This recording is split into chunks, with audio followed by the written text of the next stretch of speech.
Hello friends नमस्कार जय Jagannath टीचुत KP आपण मानक पुणी थे स्वागत जनाऊँ। आज वीडियो मु आपण मानक ओडिया व्याकरण शब्द और शब्द विभाग विषय संपूर्ण पाठ पाइबा जाऊँगी।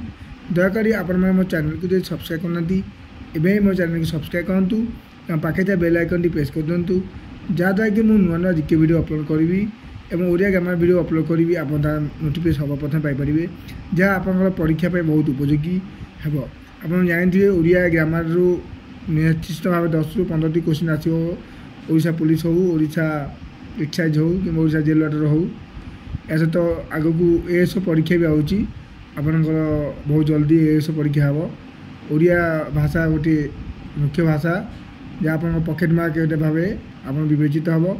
चलो जाना शब्द और शब्द विभाग। प्रथम आम जाना ओडिया शब्द संपद क्या कहुए भाषा केमती कौन होता संपूर्ण वीडियो एवं पढ़े जगह वीडियो आप शेष पर्यटन देखूँ बहुत कुछ नॉलेज आप शब्द विषय पाइपर। आ गए मुख्य कथा है मुझे आपको डायरेक्ट ओडिया ग्रामर बही आपको पढ़ाऊँगी कौन सी आप डाउट थे आप कमेंट मध्य पचारि पारे। चलतु जाना ओडिया शब्द संपद। ओडिया आज एक प्रतिष्ठित भाषा यार भाषा भंडार विविध शब्द संपद परिपूर्ण। ओडिया व्यतीत अनेक देशी विदेशी शब्दावली ओडिया भाषा परिपुष्ट। सांप्रतिक जुग में विभिन्न कारण गोटे भाषा शब्द भंडार भिन्न भिन्न भाषा शब्दगुड़ी को प्रवेश कर नूतन शब्द आहरण द्वारा ही यह भाषा समृद्ध वरिष्ठ और सहज भाव प्रकाश होता है। शब्द शब्द क्या कहुए ना अर्थबोधक एक बा एकाधिक शब्द को वर्ण को शब्द कहती यथा माँ अर्थ जननी क अर्थ जल अति अहियस साप कमल अर्थ पद्म बा आकाशवाणी आकाशवाणी अर्थ होची बेताल वार्ता। अर्थहीन वर्ण बा वर्ण समष्टि शब्द नुहे कौन यथा ड टनप मप काब टाब। शब्द विभाग ओडिया भाषा रे व्यवहृत शब्द समूह को 4 श्रेणी में विभक्त कहुए।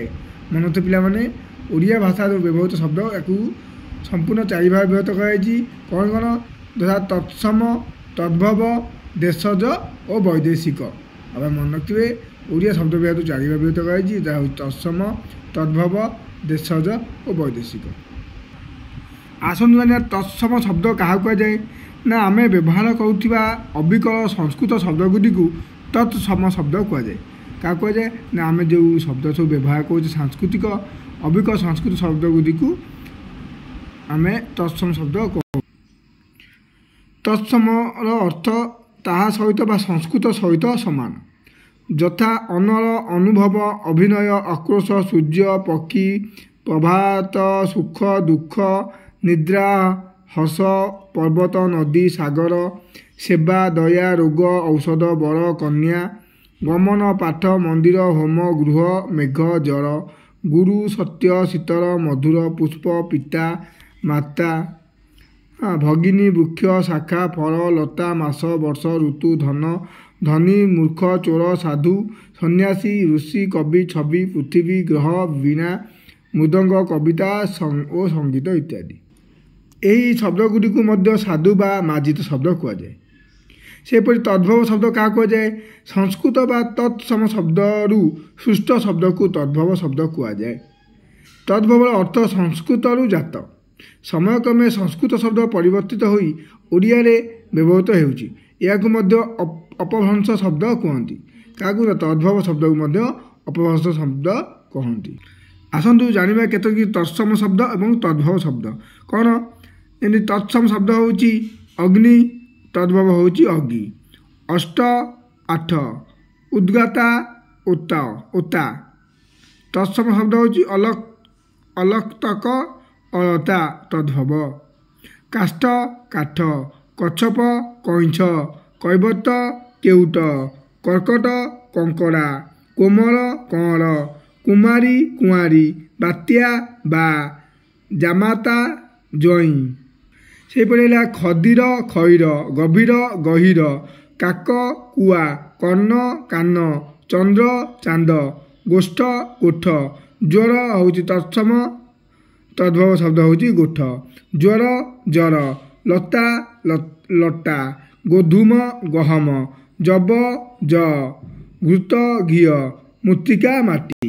ସେହିପରି ଥିଲା ତତ୍ସମ ଶବ୍ଦ ହେଉଛି ନବ ନ, ଫେନ ଫେଣ, ବାମ ବାଷ୍ପ ବାମ୍ଫ, ଭାଦ୍ର ଭୋଦୁଅ, ଦଧି ଦହି,